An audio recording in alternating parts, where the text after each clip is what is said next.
A bike. Where have you been? Do you think this is a house for vagabonds?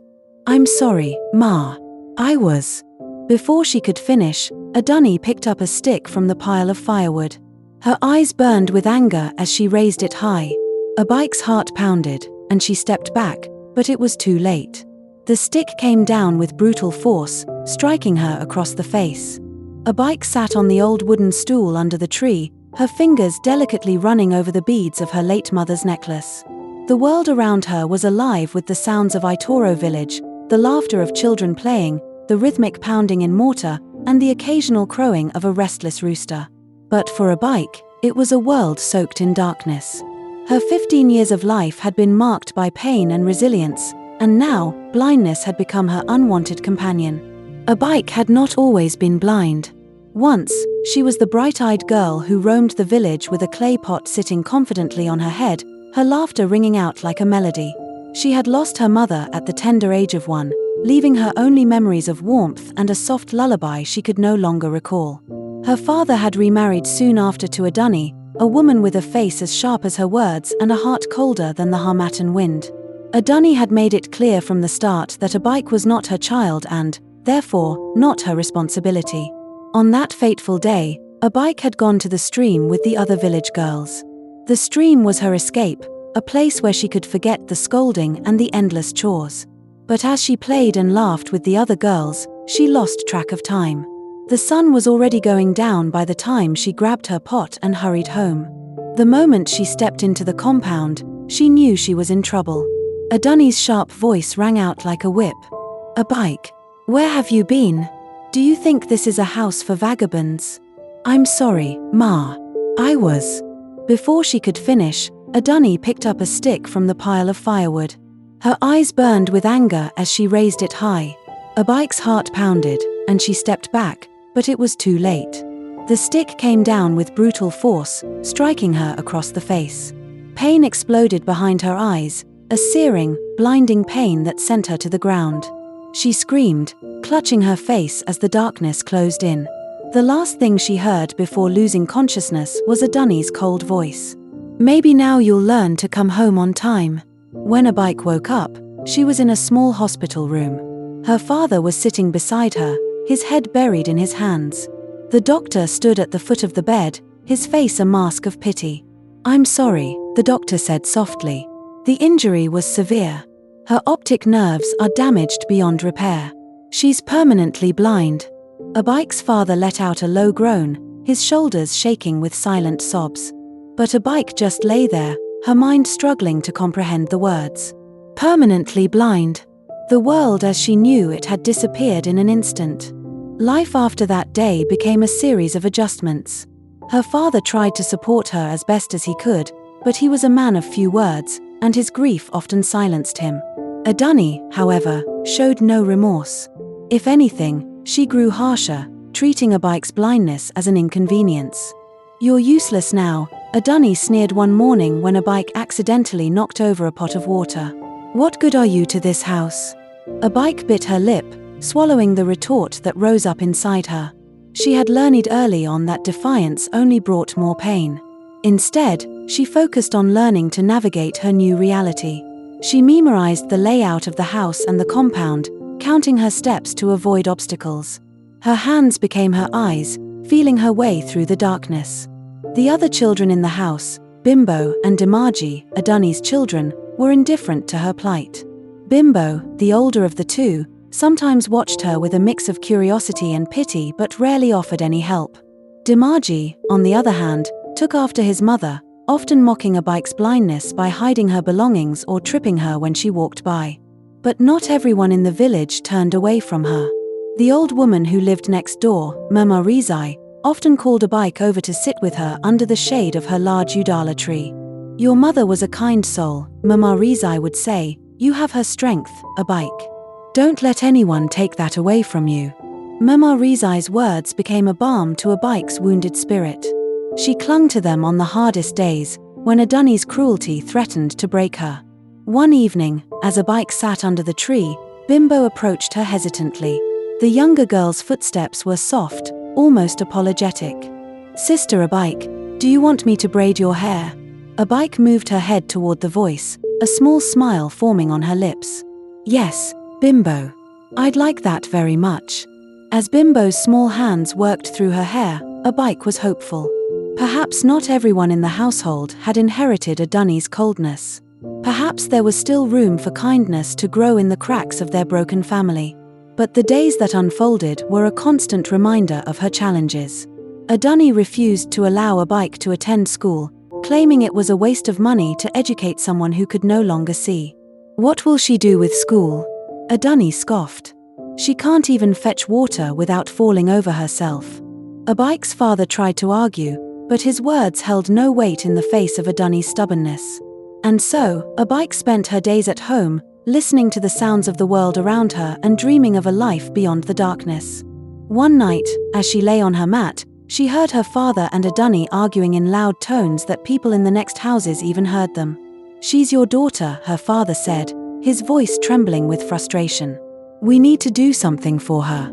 "And what do you suggest?" A Dunny shot back. "Send her to a school for the blind. Do you have money for that? Or should we sell the house to fund her education?" A bike pressed her hands to her ears, wishing the voices would fade. She hated being the cause of their fights, even though she knew she was not to blame for her condition. The following morning, Mama Rizai visited the house with a suggestion after she overheard them the previous night. "There's a man in the next village," she said. "They say he teaches blind children how to read and write. Perhaps he can help a bike." A Dunny snorted dismissively, but a bike's father looked thoughtful. "I'll think about it," he said. For the first time in months, a bike was hopeful. Maybe, just maybe, there was a way for her to find purpose in her new reality. A bike's life changed the day her father decided to enroll her in the school for the blind in the next village. It wasn't an easy decision for him. A Dunny had argued, shouted, and complained for days, accusing him of wasting their limited resources on a child who can't even see the road she walks on. But for once, a bike's father stood his ground. "She is my daughter," he said firmly. "I can't leave her like this. She deserves a chance." A Dunny's only response was a cold glare and tight lips, but her anger was obvious in the way she slammed pots and refused to speak to either of them. The school quickly became a safe haven for a bike. Each morning, her father would seat her on the back of his rickety bicycle and pedal her to the school. The ride was always bumpy, and the squeaky sound of the bicycle often embarrassed her, but a bike didn't mind. She clung tightly to her father's waist, savoring the few moments of closeness they shared. The school opened a new world for a bike. For the first time since she lost her sight, she felt hope. The teachers were patient, guiding her and the other students in learning to read, use a walking cane, and even engage in crafts. She made friends too, children who, like her, had been forced into darkness but refused to let it consume them. Each evening, her father would pick her up, the bicycle waiting faithfully by the school gate. They would ride home together as the sun set, a bike recounting her day to her father. She could tell he was proud of her, even though he said little. But a Dunny's anger didn't fade. She didn't need to say a word for a bike to feel it. The way she ignored her when she walked into the house, the pointed sighs when food was served, and the sharp sound of her broom against the floor were loud enough to speak her resentment.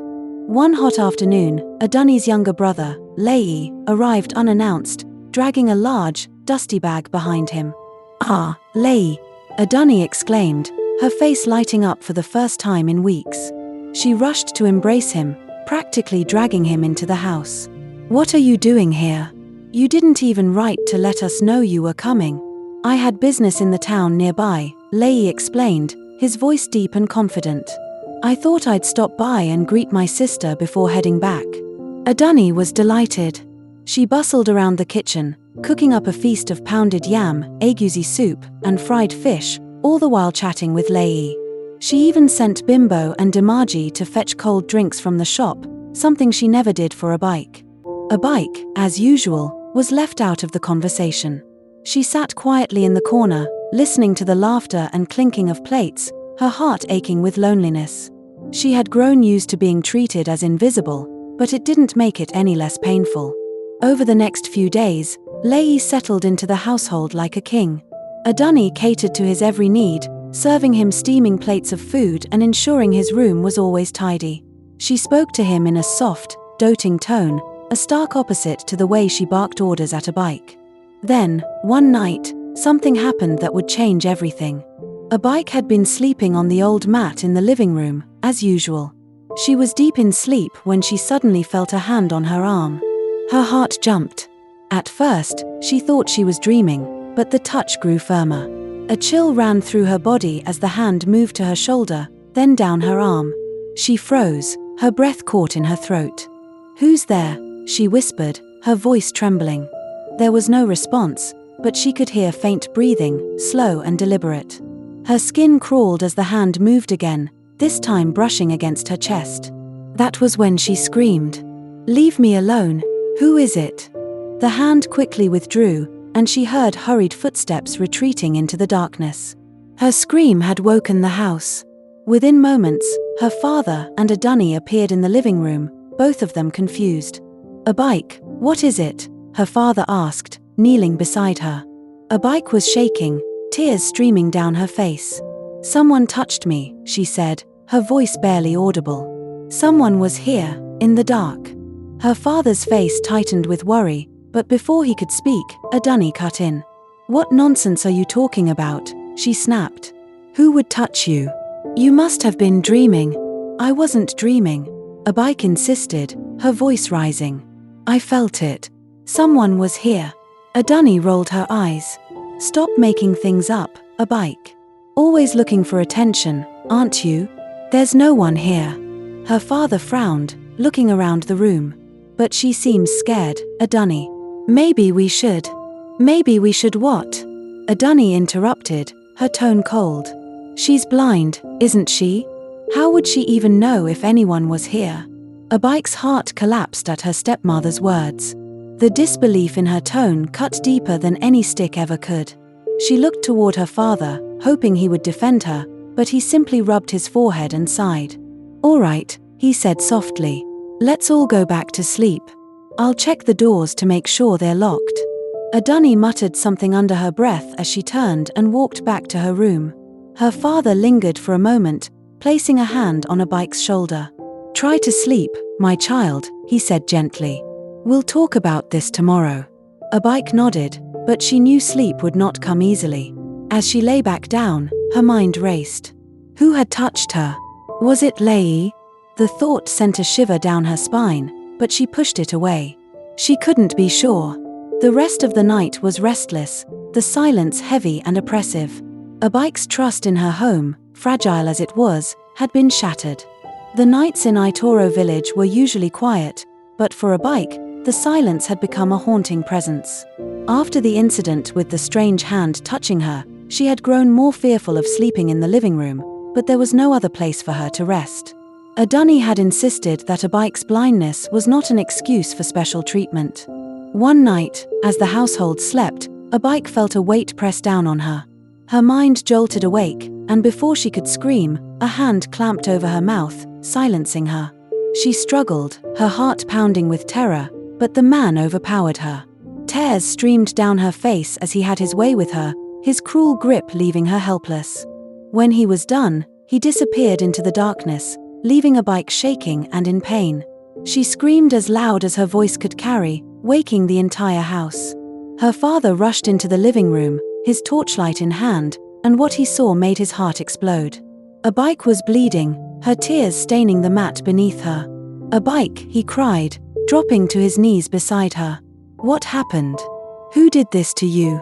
A bike, sobbing uncontrollably, could only shake her head. "I don't know. I don't know," she choked out. Her father's face twisted with anguish.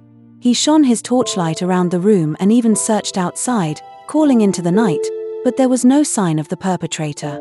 Moments later, a dunny appeared, her face heavy with annoyance. "What is all this noise about?" she asked sharply. But when her eyes fell on a bike and the blood, her expression turned cold. "What kind of trouble is this again?" A dunny muttered. "It's obvious this girl is lying. Maybe it's one of her boyfriends from that blind school who sneaked in to see her." A bike's father whipped around, his voice loud and firm. "A dunny, keep quiet. Can't you see what has happened to her? What kind of mother are you? Adani folded her arms. She's not my child, remember? She can answer for herself. Ignoring her, Abike's father stormed down the hallway and banged on Lei's door. Lei, open this door right now. It took a moment before Lei answered, his voice sleepy and annoyed. What is it, brother-in-law? Can't a man sleep in peace? Abike's father burst into the room, shining the torchlight directly on Lei's face. Do you know anything about what happened to my daughter tonight? Lei sat up, feigning confusion. What are you talking about? I've been sleeping here all night. Abike's father narrowed his eyes. You swear you know nothing about this? I swear with my life, Lei said, his voice steady. I don't know what you're accusing me of, but I won't stand for it. Frustrated and with no evidence, Abike's father left the room, his heart heavy. He tended to Abike as best as he could, cleaning her wounds and promising to protect her. But the seed of doubt had been planted in his mind. A few weeks later, Abike began to feel unwell. She woke up each morning with nausea, barely able to eat. At first, her father thought it was the trauma of the attack, but when her condition persisted, he took her to the local clinic. The nurse's words were like a blow to his chest. Your daughter is pregnant. Abike sat in silence, her fingers trembling. She couldn't process the news. How could this have happened? When they returned home, Adani's reaction was immediate. She laughed, a cruel, mocking sound that echoed through the house. Pregnant? So, this is the blind saint you're always defending, she jeered. Look at your precious daughter now. Disgrace has come to your house. Enough, Adani, Abike's father shouted, his voice shaking with anger. But Adani wasn't finished. Who got her pregnant? One of those boys from her school? Or maybe she doesn't even know because she can't see who comes and goes. Abike felt tears stream down her face, but she refused to let herself break in front of her stepmother. Her father, however, was visibly torn between anger and despair. Days turned into weeks, and the tension in the house grew unbearable. Adani continued her mockery, blaming Abike for bringing shame to the family. But her father was determined to find the truth. One evening, he confronted Lei again. Lei, I need the truth from you, he said, his voice low but firm. If you know anything about what happened to my daughter, speak now. Otherwise, I'll take this to the police. Lei's face remained calm, but there was unease in his eyes. I've told you before, I don't know anything. Do what you must, but leave me out of this. But the very next morning, Lei was gone. He left before dawn, taking his bag and disappearing without a word to anyone. When Abike's father discovered his absence, something clicked in his mind. That coward, he muttered, his hands clenched into fists. Why would he run if he was innocent? He stormed into the kitchen where Adani was preparing breakfast. Your brother has run away, Adani. That tells me everything I need to know. Adani turned to him, her face pale. What are you saying?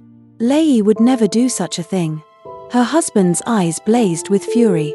You made my daughter blind with your wickedness, and now your brother has destroyed her completely. I will not forgive this, Adani. If you don't take responsibility, I will chase you out of this house. Adani's voice broke as she tried to defend herself. You can't accuse me of something I didn't do. How can you be sure it was Lei? Then why did he run? He shot back. You know the truth as well as I do. Adani's protests faded, and she sank into a chair, tears streaming down her face. But her husband wasn't moved. He turned away from her, his mind already racing with thoughts of how to protect Abike and ensure she got justice. Abike, meanwhile, sat quietly in the living room, her hands resting on her growing belly. Months passed, and the tension in the house continued to boil. Abike's pregnancy had become the center of gossip in the village, but she carried herself with quiet dignity. Her father, despite his anger and disappointment, stood by her side. He ensured she was cared for, making her meals and walking her to her medical appointments. Adani, however, had become even colder, barely speaking to Abike and retreating into her room most of the time. The day of Abike's delivery came on a warm afternoon. She had been resting in the living room when sharp pains gripped her stomach.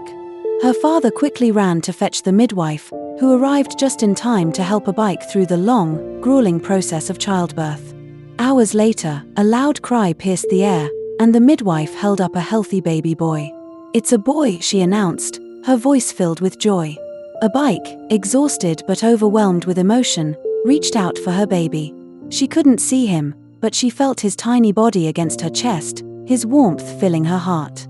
As the midwife cleaned up and handed the baby back to Abike, something strange began to happen. Abike blinked, then blinked again. For the first time in years, she saw light, blurry at first, but it quickly sharpened. She gasped, her eyes widening as she took in the faces around her. "I can see," she cried out, her voice trembling with disbelief. "Papa, I can see." Her father, who had been sitting in a corner holding his head in his hands, looked up in shock. "What did you say?" "I can see," Abike repeated, tears streaming down her face. She turned to look at her baby, taking in every detail of his tiny face, the soft curls on his head, his delicate nose, and his pink lips. "He's beautiful, Papa. My child is a blessing." Her father rushed to her side, his face filled with joy and disbelief. He waved his hand in front of her eyes, and when she followed the movement, he let out a loud laugh. "It's true.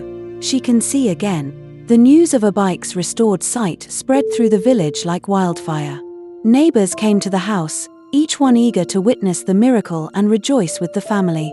Women rejoiced, men clapped, and children peeked curiously at Abike and her baby. "It's the hand of God," one elder declared. "This child is truly a blessing." But not everyone shared in the joy. Adunni stayed in her room, her heart heavy with fear and bitterness. She had always been able to ignore Abike's suffering because the girl couldn't see her disdain. But now, Abike's restored sight felt like an exposure of all her cruelty. The final straw came when Abike's father confronted Adunni in the kitchen the following morning. "Adunni," he said, his voice calm but firm, "your presence in this house is no longer welcome." Adunni froze, the pot of soup she was stirring nearly tipping over. "What are you saying, my husband? You made my daughter blind, and now your brother's wickedness has left her with a child," he said, his voice rising.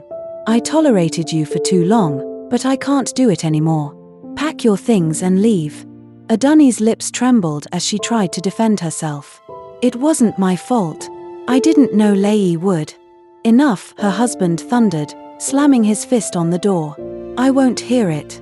You've done enough damage. Leave before I lose my temper." Adunni had no choice. She packed her belongings, her face pale and drawn. None of the villagers came to her defense. They had heard the stories of her cruelty and knew her departure was long overdue. With Adunni gone, the atmosphere in the house changed. It was as if a heavy cloud had lifted, allowing light to pour in. Abike's father, now free of the tension, devoted himself to caring for his grandson. He doted on the baby, often carrying him around the compound and showing him off to neighbors. To celebrate the double blessing, the arrival of his grandson and the restoration of Abike's sight, he decided to throw a small party. The villagers came in numbers, bringing gifts and singing songs of joy. The compound was decorated with palm fronds, and the aroma of jollof rice and fried meat filled the air.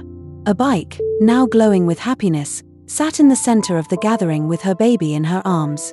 She greeted each guest warmly, her heart swelling with gratitude. "This child saved me," she said to anyone who asked about her restored sight. "He brought back my light." Her father stood proudly beside her, thanking everyone for their support. "God has shown us mercy," he said, "and I promise to protect my daughter and grandson with everything I have." The party lasted late into the night, filled with laughter, music, and dancing. For the first time in years, Abike felt truly at peace.